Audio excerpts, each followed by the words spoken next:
know my goal with this is basically like one of my main things is that as an athlete, usually you think that the only way you can make it in sports is through a player. So ultimately, my goal is to bring coaches, entrepreneurs, scouts, agents, players, just to dig into their life and like their journey so that others can watch and say, oh, like, all right, I know at least for myself, what I'm doing today, like there was no blueprint.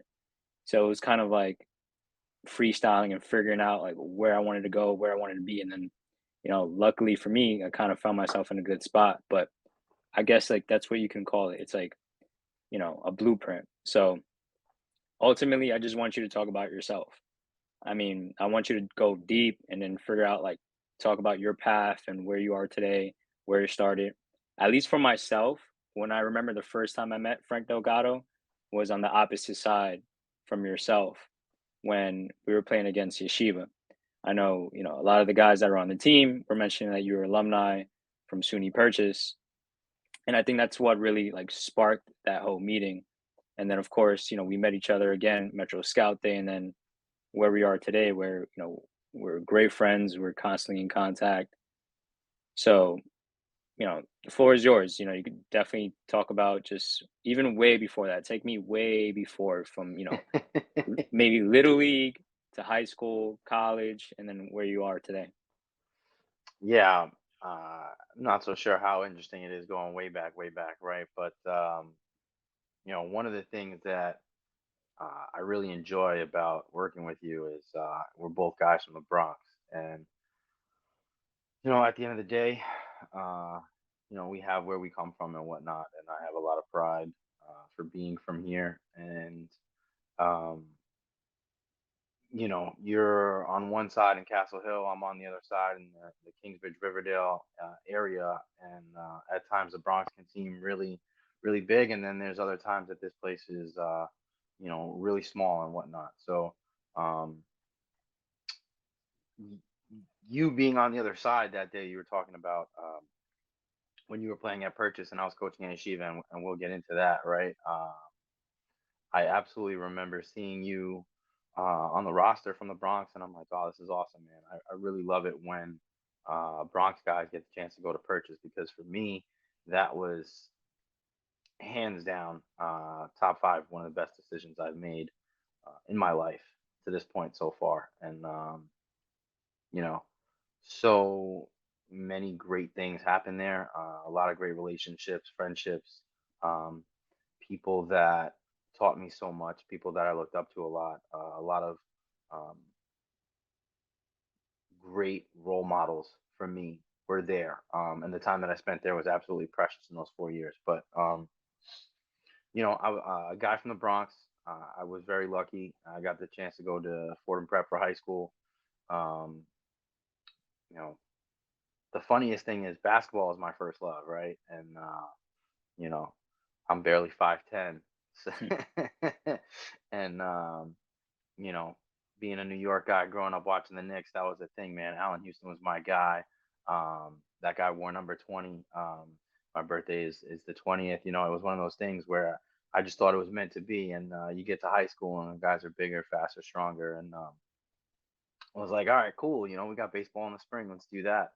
Uh, I played on the baseball team there for 2 years. And then when I got to the varsity level, you know, my year, the class of 2006, was pretty stacked from a baseball standpoint. We had a lot of good athletes there all around during my time, and you know, the varsity experience was not one that I had at the high school level. So now, flash forward a couple years, getting the opportunity to go and compete for a roster spot at the collegiate level, and then getting that opportunity that not everybody gets to go and play at Purchase, it was a no-brainer. When you come down to making decisions on what college you want to go to and whatnot, I definitely could have gone other places and studied and had a degree from you know wherever else you put it on the wall and whatnot. Yeah. I felt really good about going to Purchase. It was a young program when I got there. Uh, I actually knew a couple of guys that were going in with me the same year from from some travel that I had done in high school and playing in different parts of the city. So I felt really amped about that opportunity. And then I remember getting there and just being on campus. The beauty about SUNY Purchase was 25 minutes outside of New York City, and it felt like you were in a whole nother world. You got to meet people from all over the world because it was a performing arts. It is a performing arts college, an institution where, at the time, sports were not really what it was the strength for. So people were going there to study performing arts, and you got to meet some amazing people from all over the world that were coming to this place in New York literally to study and get that experience. And here I was, 18, you know, had so much to learn about the game and just um, those 4 years I can't speak enough about. We could sit here for hours and talk Yeah. about my days at Purchase and my Yeah. times there. Um, One of the guys that actually you remind me a lot of, right? He's my best friend from college. One of the dudes I looked up to a lot, big role model type of guy, just with his values and how he goes about his business. I remember watching you when I was coaching against you and watching you go about your business on the field. And you reminded me a lot of my buddy as well. And, Kyle was a guy that took me under his wing and taught me about what it was to get up at 5 a.m. and go hit the gym. Be about your business, get your work done Sunday to Thursday, have Friday and Saturday to you, be in the weight room, spend time with the guys, look to get in the cage as much as you can. So my time there was something that shaped me identity wise as a ball player and whatnot. I was out to prove to myself and then to other people. I had a list in the back of my head, of all those who I felt doubted or, at that time, and you have a lot of that pride in you and you're young and you just have that fuel. You're looking for anything to motivate you, right? So I had a lot to get done at the college level. And when I got done with that, I had the opportunity to travel a little bit, out of college. I remember going to a couple of tryouts. During my time at Purchase, I had gone from being somebody who didn't know what position he was really playing.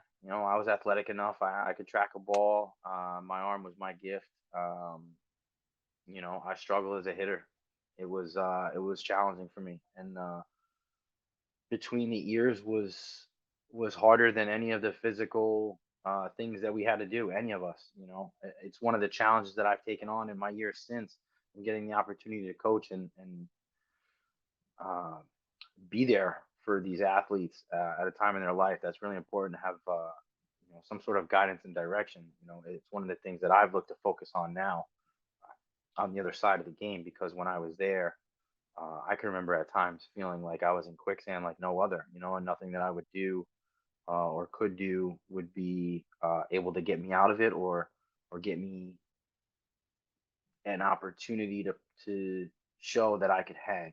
Um, I was lucky enough that I converted to a pitcher, like a lot of us do. We get to a certain point, we get on the mound, and as I said before, my arm was something that wound up taking me some places a little bit further after college. Um, Graduated Purchase 2010. Um, I want to say it was 2012. I got the opportunity to play a little independent ball. Spent a summer in the desert. Was out there in New Mexico for the summer. That was an eye-opening experience. 70 game season. Uh, Living the life of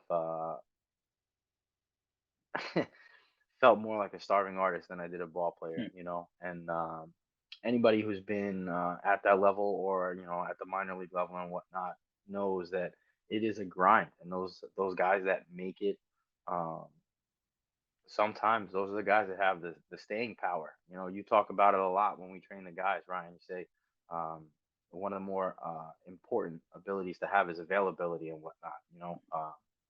Being prepared, knowing what the grind is, going through the grind. That is, it was an eye-opening experience for me, and I'm glad that I had it. And it was it was like the book. Man, I forget the book. I think it's called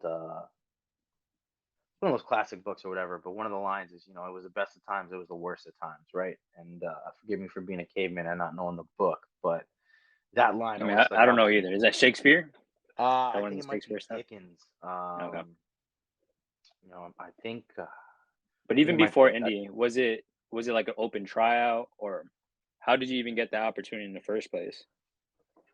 All right. So when I got out of college, um, I did not have someone like me. I did not have someone like you. Um, and the direction in which to go for me at that time was, I mean, you said it before, there was no blueprint. And I was definitely, treading water. I was still throwing for summer league and, really just uh, trying to figure out what I was going to do come September, because for the last 4 years I was used to getting my fall ball season in, and now here we are. I didn't sign. Summer season was getting over, and at the time I thought that I'd be able to throw somewhere. Um, we say it so trivially, or however it is that you say it, right? Like I knew so much at the time. And what I realized when I got the opportunity to play professional baseball, that I knew nothing, right? So I ended up meeting a guy on a summer team that I played on here in the Bronx, and it was a men's league team from guys comprised in the neighborhood, dudes that were 10 years older than me at the time. I'm young 20s, they're in their 30s, guys that you know this, like from the neighborhood, when you're around the block or you're around the little league and whatnot, the older generation, the older cats and whatnot, Mhm. right? So these dudes got together and they were playing on a men's league team, and so now I'm old enough, they recruit me to come out and play, and I meet this guy, and he's from Jersey, and he's one of the more dedicated dudes out there, with the grind of it all and whatnot. And my guy Joe basically said, hey, if you know train, you stick with me. We got some things cooking in the next couple months or whatnot. He would always go down to Florida and put guys from the area in Jersey that he worked in front of scouts down there in Florida every year on in February over that President's break. He'd take the kids, the high school kids that he would Mhm. train. He had a little thing going over there in Jersey and gave me a shot, basically. A dude that I played with for a season. Um, you know, played the outfield behind.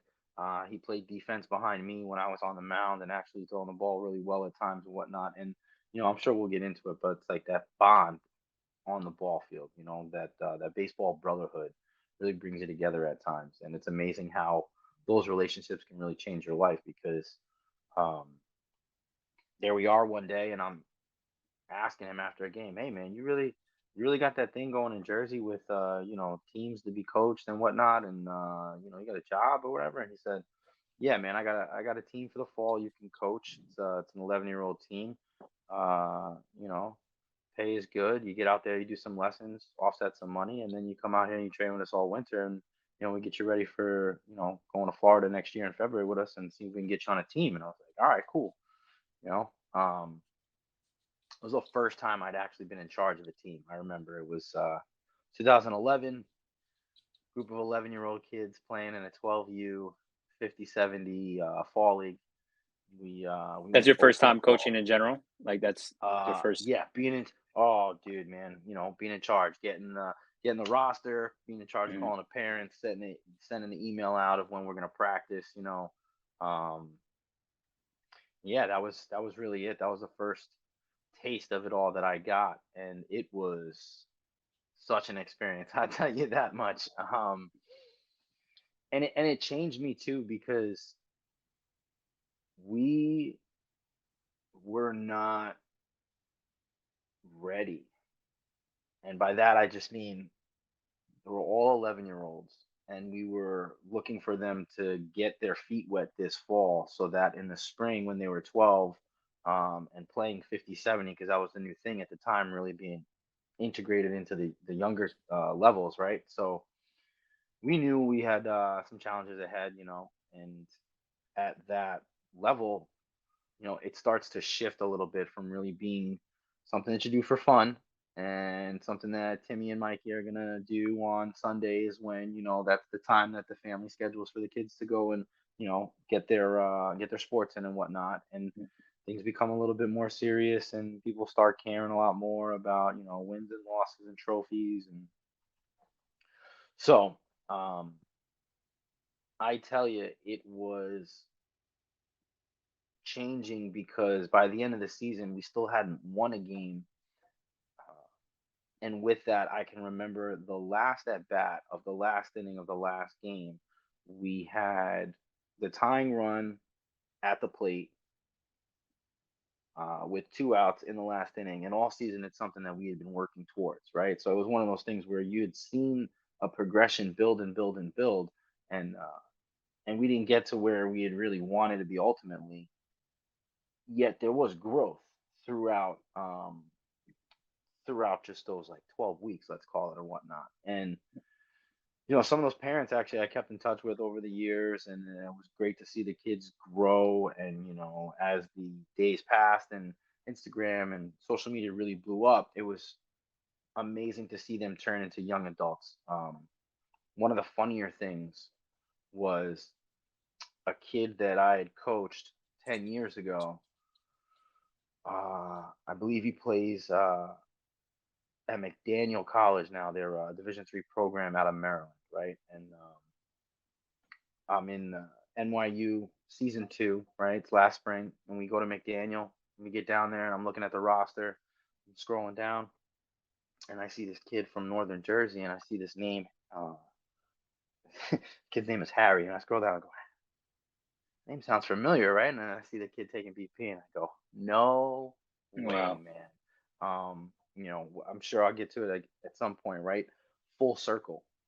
You know, um, this past year, there were a lot of moments that I felt things come full circle. That was a moment, looking back from 10 years, and then some, and reflecting on those days with those guys, and where I came from there. So I'm coaching this team. Season gets done. Now it's winter training, getting ready for the spring. Um, got myself into shape, got my fastball up a little bit. Had a really good changeup at the time, and uh, I got myself down to Florida, threw in front of a couple of guys, and one of my buddy's connections was going to be managing in this league out in New Mexico in the upcoming summer. I was able to get myself out there on the squad to spring training, and it was eye opening.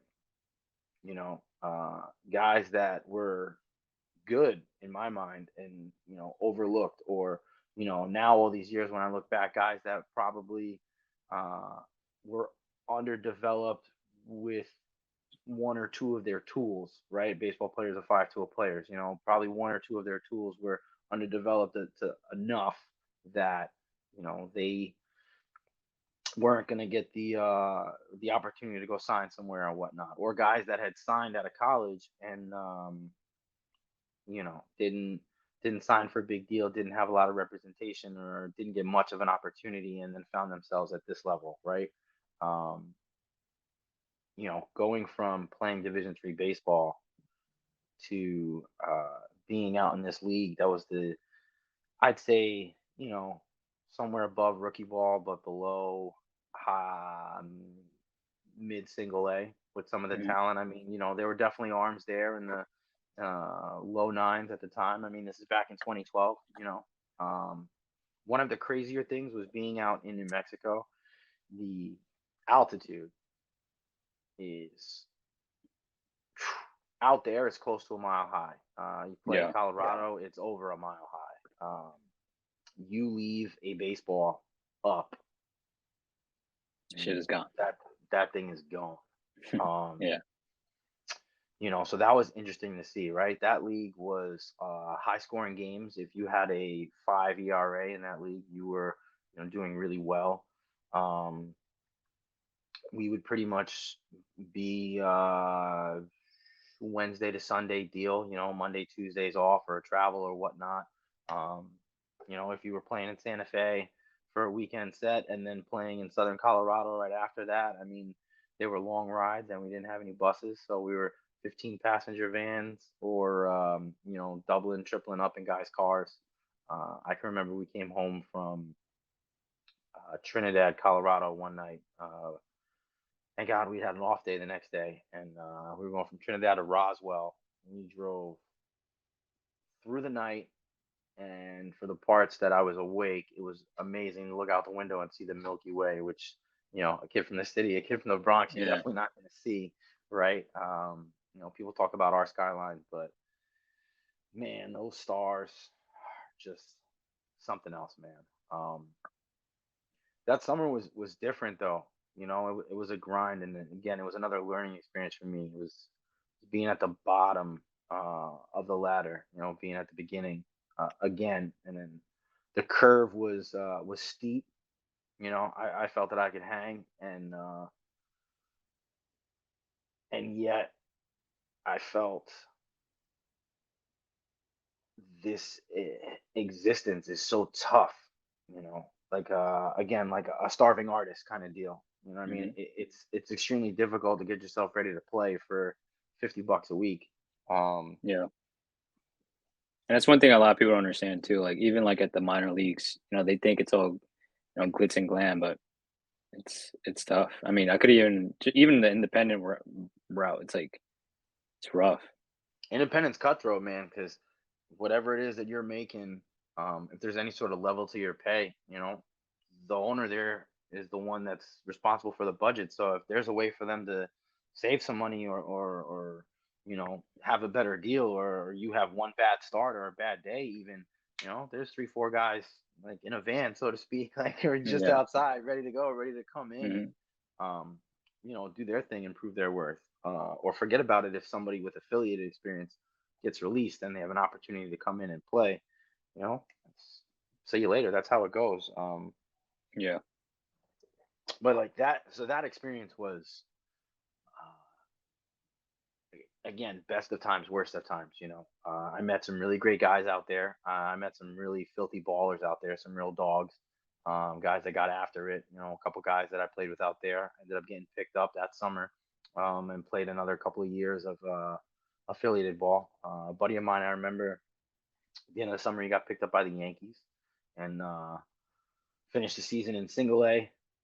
Next year, he went 2 levels of single A and finished the year in double A. Started the following year in double A. Wasn't throwing the ball well, got released, played Frontier League for another year after that or whatever. I mean, those are another couple of years you get to really live the dream. It's Yeah. what a lot of us at some point or another decide, hey, that's what we want, and we say that's what we want, and then we get to what it becomes, and it's really a battle of the will. You know, Yeah. you you got to be willing to do almost, not almost, but whatever it takes, because the window is, like, that big, if that. We are all really blessed to play this game any and every day. I tell any of the athletes that I get in front of, from the first moment you pick up the ball, your days are numbered. We really got to enjoy it. There are times we need to respect it more. There are times we need to really uh,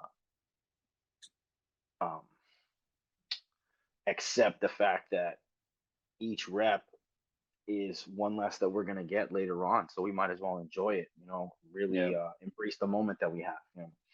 I'm lucky enough to get to work with you. And that's one of the things I will say every time when I'm in front of the guys and the athletes that, we get to train together and whatnot is, allow yourself the freedom to be here in the moment, and really be present and enjoy what you have, because one day it's, it's going to be over. It's going to be Yeah. done. You know what I mean? Yeah. And So it's almost yeah, like year by that's, year, right? You got like your 4 years of uh, high school, your 4 years of college. I think about that a lot, and I was reflecting on it on my ride home tonight. And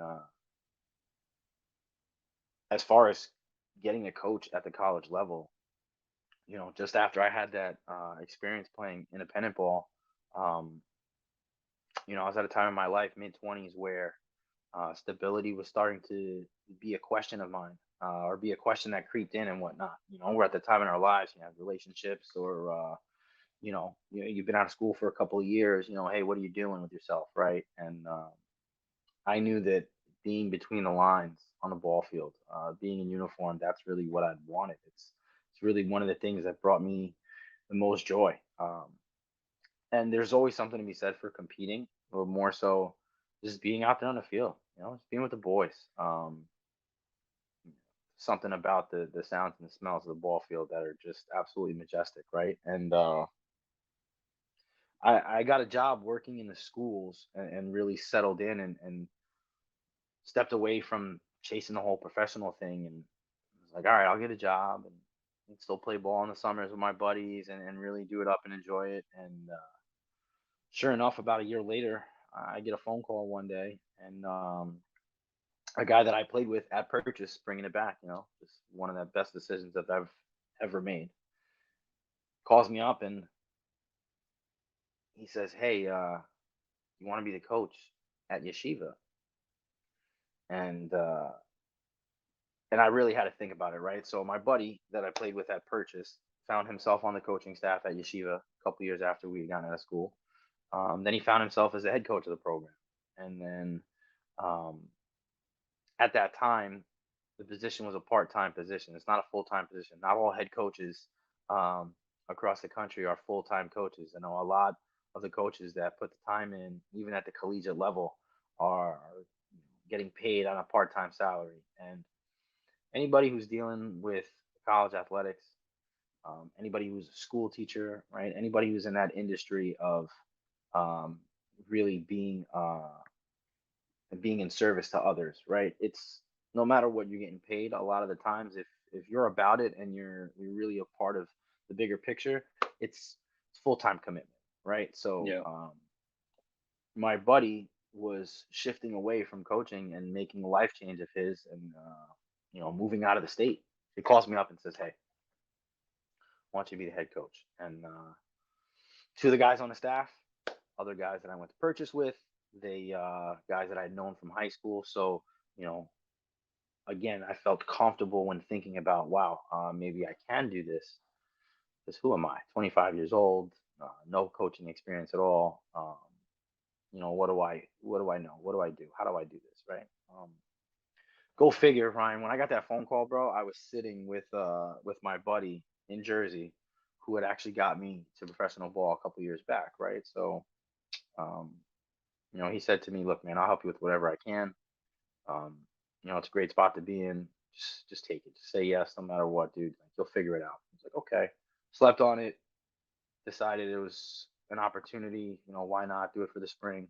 And I really fell in love with, again, being on the field, man.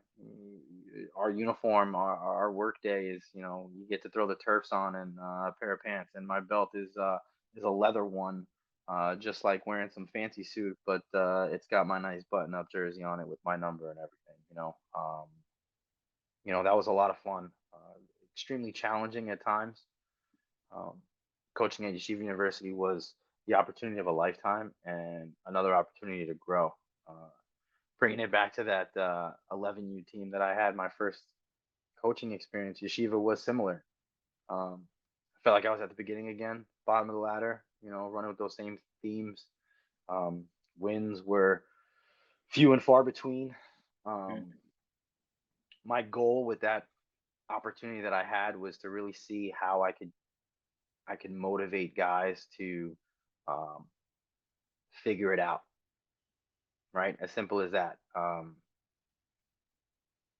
know, there could be all the fancy bells and whistles and toys and training tools that you have in a practice. There could be all the practices in the world. The fact of the matter was, where I was at and the position I was at, managing that program and those ball players, um, competing against other college programs at the time, everyone else was thousands of swings ahead of us. Yeah. Um, a lot of our guys were deeply rooted in their faith, and a part of their faith when they got out of high school was to go overseas and study religion for a year or 2 years, maybe. So I mean, there were guys that would be graduating high school, going overseas, not really picking up a baseball for 2 years, and then coming back to the campus at Yeshiva and getting on the ball field and going and competing and whatnot. So that's a little bit of a challenge there. Yeah. And I'll give it to all the guys that I had the opportunity to coach, and they were they were dudes in the sense that they showed up.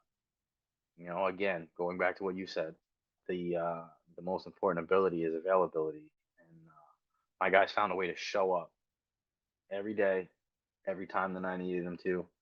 Um, you played at purchase, I played at purchase. There were times we had to fight for gym space to get the batting cages down. Well, it's the same all over the place. Even at the place that I'm at now, um, it's still a challenge for uh, getting into spaces and using the spaces for what you need them to be used for and whatnot to prepare your teams and your guys to be ready to go. So there were nights when I was at Yeshiva, we'd have gym space, 11 to 1 at night, and then the next day would be packed, but the only available times would be 5 to 7 a.m. 7 So a.m. Yeah. yeah, man, there were definitely times that we would go 11 to 1, or let's say 10 to midnight, and then we'd be back there at 5:30, and we'd be getting after it. And then the boys would go to class, or the men, they would go to class.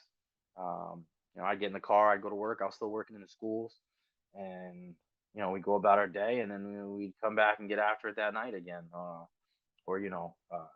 being where we were, the field was either in New Jersey somewhere, or I believe we played and practiced at Taft High School off the Grand Concourse for a little bit my first 2 years. So there's all those challenges, and everything that I had been through had really prepared me for where I'm at now at NYU, because you know coaching here at NYU now, all these years later, we tell our guys all the time, we make 10 adjustments a day being in New York City.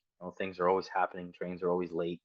There are so many things out of our control that we have to make an adjustment to.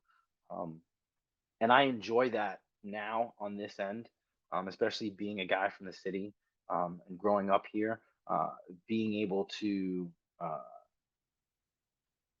be a calming presence for our guys, because a lot of our roster is comprised of guys out of New York, right? We get guys at New York University now, again, where I'm at all these years later. We get them from Cali, we get them from Florida, we get them from Texas, we get them from other parts of the country that aren't New York City, and they're not used to this. So these adjustments are at times, always constant, and can make your head spin. But being in a place where I was at Yeshiva for those couple of years definitely prepared me for it now, because what are you going to do? You're going to not take the practice space, or you're going to take it and make the adjustments.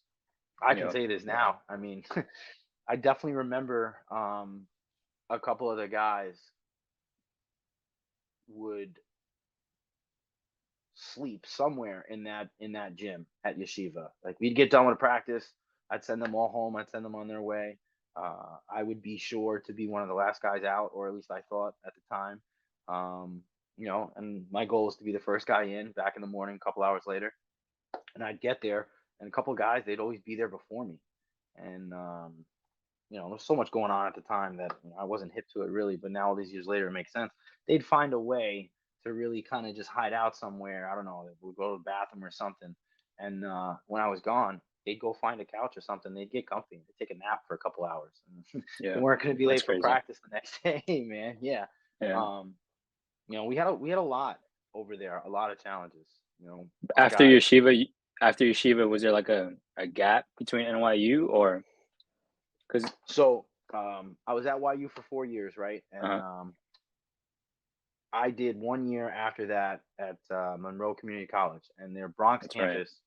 They opened their campus in the Bronx opened a Division III junior college program, right? The Hmm. athletics program there. And my last year at YU, I had a guy on staff who was one of my assistant coaches. He had gotten the head coaching job there, and he said, hey, I'd really love for you to come on board and be my assistant coach. I think, it would be awesome to still get to do this with you, and we'd have the opportunity to do a lot more things that you know, we would want to do as far as how the program goes and whatnot. Yeshiva is a place where we did not play on Saturdays. Again, deeply rooted in our faith there, and we competed Friday mornings and made sure that we were back in time before sundown for the Sabbath, and Sunday mornings, and that was really it. So I had this opportunity. We were in the Bronx. It was closer to home. It was amazing, and it was just not what we thought it was going to be. Um, there was a lot of growing pains for us, and we were still young as a staff. My buddy, it was his first coaching experience. I was his head assistant coach. We had a third guy on staff as our pitching coach. It was his first job out of college, and as we were navigating our way through the season, um, we all just at one point said maybe we should take a step back next year and and figure some things out. So at the end of that season, my buddy wound up getting himself an opportunity to get in a Pro Bowl, and he found himself in Rockland with the Rockland Boulders at the time. They were, I Mhm. think, in the Can-Am League, right? So he got himself onto that staff. My other buddy got himself into a great grad assistant program at Manhattanville, working with the pitchers there. Um, and I stepped away from coaching college baseball for it wound up being 3 years. It was a challenge. I missed it a lot. I was really lucky though. Again, still working in the schools, and I had the opportunity to get into a program where I was getting trained to be a special ed teacher, and then getting the opportunity to teach in the classroom, and make a full time teacher salary. So Was this the that school up the shift. block for me? Was it Archimedes? So Archimedes was where I was at before I became an actual teacher. Gotcha. And then the program that I was in, I wound up at a school in the heart of the Bronx, over on the north end of Cortona Park, and over there by Tremont. And I was there for 2 years, but I wound up at Archimedes my last year of teaching. Um, I did that for 3 years. It was 2018 through 2021. It was through the pandemic, and there was there was definitely a day, not in the middle of the pandemic, but the year after, and we were still teaching on Zoom, and um, it was, I think, February or March. Baseball season was right around the corner, it's coming up, and I woke up one morning and said, "This is not what I want to do with my life.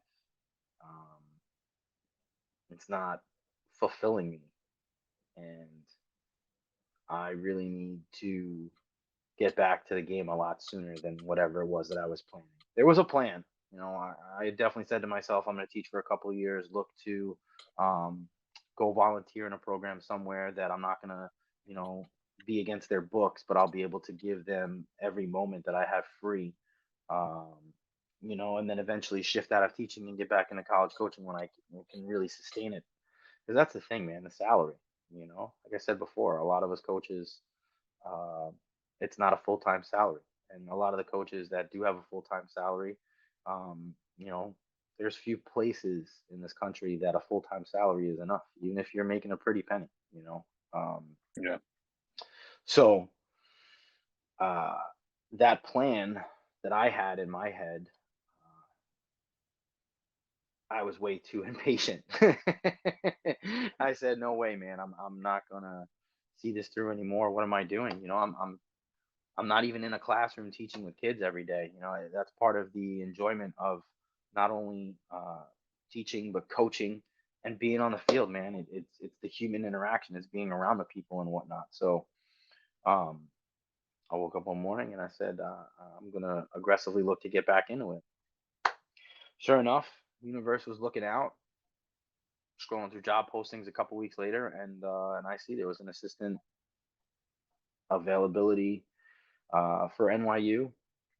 I knew the head coach. I had coached against him when I was at Yeshiva. He was one of the guys that I really looked up to. I really admired competing against.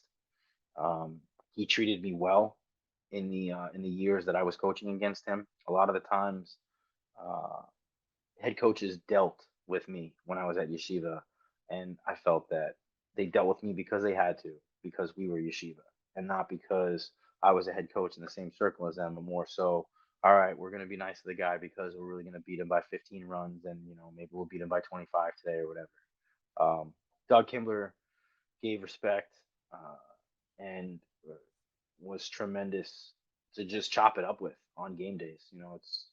It was really a breath of fresh air. So when that opportunity came up, I said, "Oh man, I really got to jump on this, and then I got to hope that this guy answers his phone today." Mm.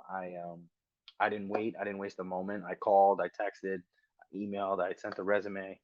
Um, we spoke on the phone for about 20 minutes that day, and next day he had called me up and said, "Okay, I am going to push it through for you and put you up in the athletic department in front of the administration for nominate you for the position. And now the next steps are you have to meet with the AD and the associate AD, and um, it should be a simple process. We're just gonna chat for 20 minutes or so, talk about some things, and if you don't mess it up." You'll be going through the onboarding process, about a day or so after that. And lucky for me, that's exactly how it went. We went through the summer, went through the process, had the interview at the end of August 21, and I started in September of 21 at New York University, and this is year 3. We are looking to compete for a conference title this year and make some noise. We got some arms, some super talented, high quality young men, and I'm having the time of my life. I tell people a lot, I'm one of the luckiest bugs out there, man. I get to coach college baseball, and I get to do it uh, for my hometown here in New York, and in one of the best universities in the world. Really, I mean, New York University does it right with a lot of things. Coming from Yeah. purchase, coming from coming from other places that I've been.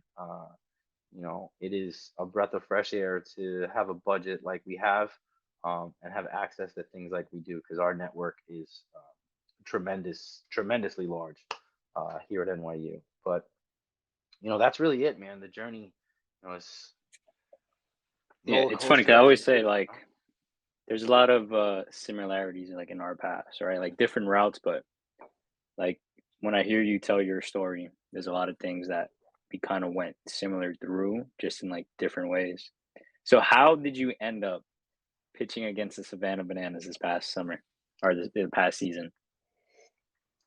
All right, so touching on the whole coaching in college athletics and the salaries and all of that, right? Just to give a little context, um, I always I've had to work odd jobs and hustle it up these last couple of years. I've picked up odd jobs doing security. I try and do lessons whenever I can and whatnot. And this past spring, I got the opportunity to go interview in Staten Island at the ballpark there. NYU plays our home games there, and they were looking for a clubhouse manager, someone to make sure that things were neat and tidy. The ball players got fed when the pro season started, and I was all excited for that. Sure enough, this past summer, Savannah Bananas are on our schedule. They're coming through town on their tour. Banana ball is absolute magic. Um, and the opportunity presented itself for me when Savannah was coming into town. We actually were hosting Southern Maryland Blue Crabs for a 3-game series, and it was in the middle of our season. It was smack in the middle of our season. So um, part of the thing is Savannah would play against the home team one night, and then the next night Savannah is going to do their thing, and it's going to be the Bananas and the Party Animals. So when they're playing against the Ferry Hawks, a lot of our players on the roster were excited for the moment, and with that, our pitchers were definitely not looking to put themselves in a position of something where you're going to go out there for an exhibition where we just won 14 games out of the last 16, and we got something going here. Opportunity presented itself. I definitely spoke up and said, hey, I pitched. I can definitely fill a uniform out for you for the night, Mhm. and if you need me to, I can get in there. Sure enough, they told me, hey, go warm up, and I must say, 13,000 people in that venue that night, Wow. right? Um, easily the most people ever in a stadium in which I was playing in, and so that experience was, whew, it was unreal. I hear wrestlers talk about it a lot when they're going into the ring and whatnot. Just the crowd reaction and the juice in the air, and how it really gets you moving. Um, that night was absolutely amazing. I can't describe it. It's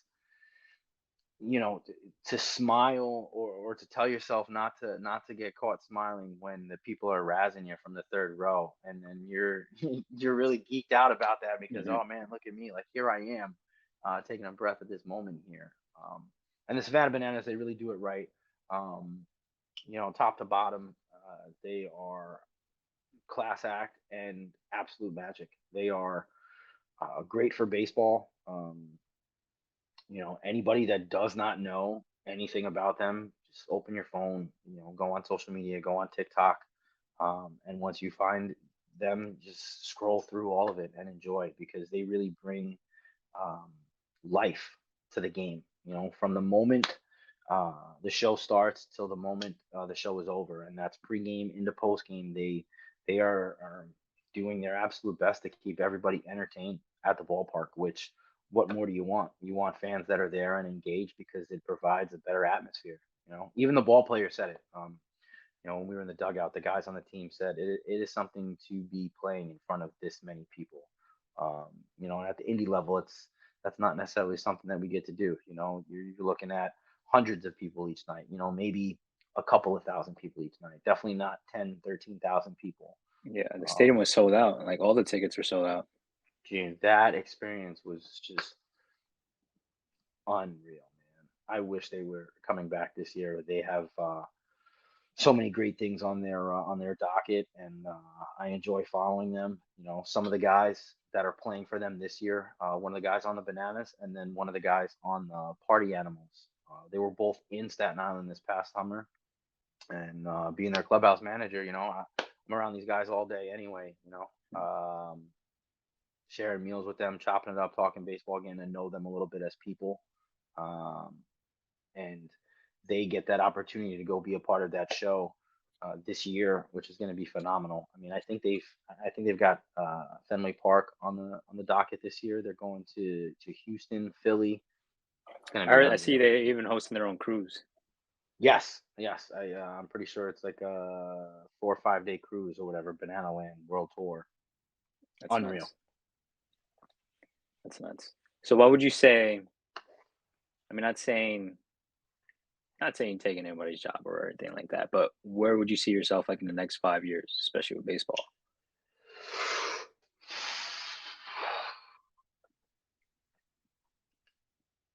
I'd say in the next 5 years, I I'd like to be coaching in the championship program, right? That's not that's not saying anything. That's not even answering the question really. But I want to win here in New York, man. Yeah, no, I get that. I get that Sinatra 100%. Sinatra said it best. It's New York or nowhere, really. Um, I enjoy my role. I really love being an assistant coach, and in the spot that I'm in here, I get to interact with the guys more. Being the head coach of a program, being the face of a program, there's something that um, so much more responsibility that goes into it, and it takes your time from being on the field and being in the uniform. 5 years ago, I would have said, I head coach my own program. Doesn't matter where. And now I can say confidently, I want to be a part of a winning culture. Mhm.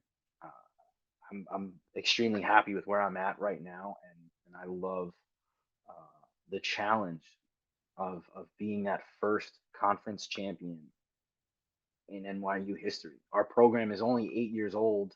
Um, in the new era, there was I believe, a 40-year hiatus of the NYU baseball program. So it's been a while since there's been a championship banner in there.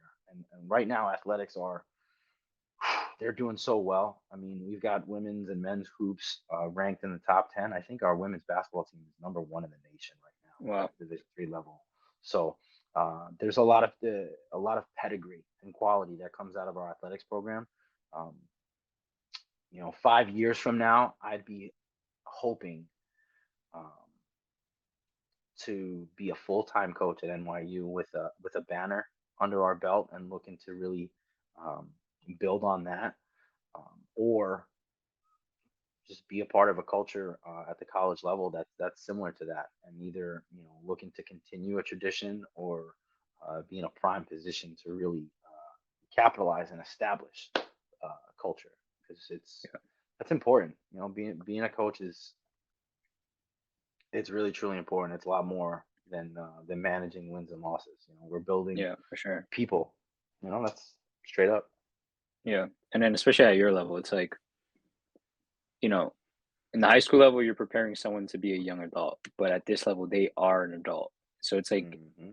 guiding this an adult through life in sports, you know? I can Yeah. imagine it being a lot harder, you know?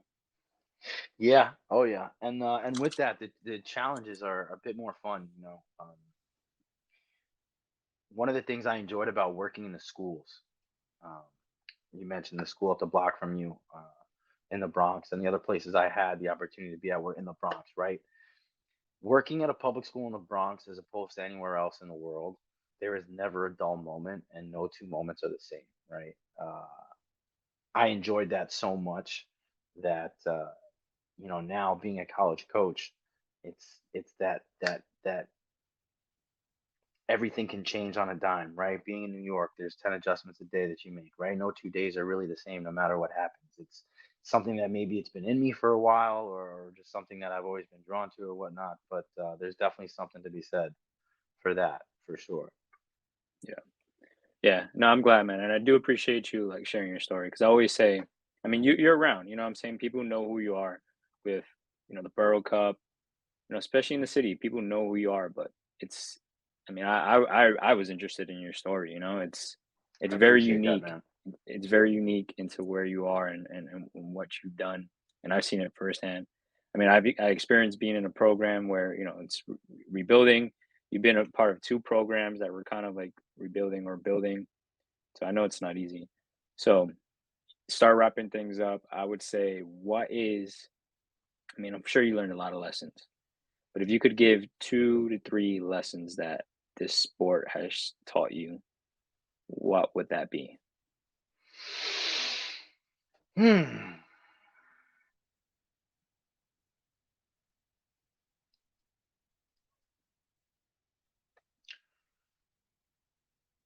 I would say life's not fair. Uh, People matter. Kindness is important. Um, out of those three things, we could discuss any topic, and come back to one of those three pillars, really. Um, Baseball has taught me, once the umpire says play ball, nobody cares. It doesn't matter fair, not fair, is equal. Nope, nobody matters. It's about, can you execute, can you get the job done or not, and we're gonna move on to the next pitch because we got more to go, right? People matter. The relationships that we create, and the relationships that I've fostered through the years, through this game of baseball, are some of the most important relationships in my life. They've gotten me jobs. They've been um, just, uh, yeah. I mean, I'm losing my thought just thinking about it. People really matter. And the last one, kindness is important. You know, Getting to work with the youth now that I've been at higher levels and been around professional ball players and whatnot, to be around the younger ones. I look to work with a smile all the time. I look to speak to build people up. Um, Nobody knows what anybody's going through on a daily basis. So even if we have, 40 high schoolers on Monday nights, at the dome or whatnot, there's no concept of I got no idea what their day was like or their week or whatever. They could just be coming here after something frustrating. I'm gonna get on them, and be short and rude at times for something not getting accomplished or executed the way that we needed to there in that moment. No, I'm gonna work to be kind and see how we can get this. Um, how we can get to the destination that we want to get to, right? How can we get this done together? Because ultimately, I need you to do it. Part of the coaching that I'm learning on a daily basis is how do I motivate you to do it? It's not about that I can do it. It's not about that. I may know how it works or whatnot. It's about how do I get you to figure it out for yourself. Yeah. And it's a challenge that I love to explore any and every time. Yeah. And I think that's well said because I think about it on a daily basis, right? It's like, I used to think before this season, I used to think like you can't teach passion, but when you're around the same people, I mean, certain people, right, that exude that passion, like how hard it's almost impossible to not be contagious, right? It's like energy is contagious, passion is contagious, right? My biggest obstacle is like exactly what you said. My challenge is how can, if I want to win, right? We play to win, you coach to win, I want to win, right? And it's the small picture for sure, but as a trainer, as a coach, like how can I get you to figure it out yourself? You know? Amen. So thank you, bro. I appreciate it. Like I said, this is a little, spark plug of something, a little project I want to get going. And might not be, maybe who knows, maybe you want to hop on a Listen, I'm consistent with it. basis and we can chop it up. I'll jump on all the time with you, bro. Because I've already had stuff in my head and written down on little podcasts and whatnot. Especially talking baseball, dude. I could do it for years. Like I've got Yeah. lists of things talking about from MVPs to breaking down different terms of analytics nowadays because like we see it out there all the time, right? People are talking about FIP this and B war that. We could easily jump on a podcast once a week or whatever and have a segment where we get into that whole analytic, right? What FIP is, what it means, how they measure it. Some of that stuff is really cool when you get into the discussion of it. It's what I love about the game of baseball. You chop it up with your boys for hours talking about what happened. Yeah. Yeah. I'm always down, bro. So I appreciate Bet. it. Thank you. Of course, bro. Holla later. I see you soon. Peace.